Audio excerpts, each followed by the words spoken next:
అందరికీ జై భీమ్.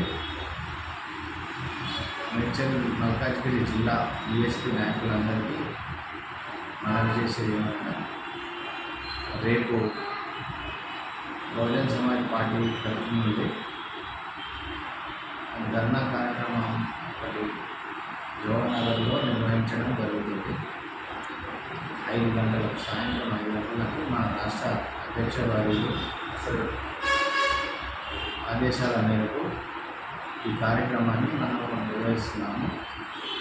దాంతోపాటు అందుబాటులో ఉన్న నాయకులందరూ బీఎస్పీకి పేరు పేరున తెలియజేసే విధంగా ఈ కార్యక్రమాన్ని మనమందరం మేడ్చల్ జిల్లా వాసులందరూ, అందుబాటులో ఉన్న నాయకులందరూ ఈ కార్యక్రమానికి వచ్చి ఈ కార్యక్రమాన్ని జయప్రదం చేయాల్సిందిగా మనవి చేస్తున్నాము. జై భీమ్, జై భారత్.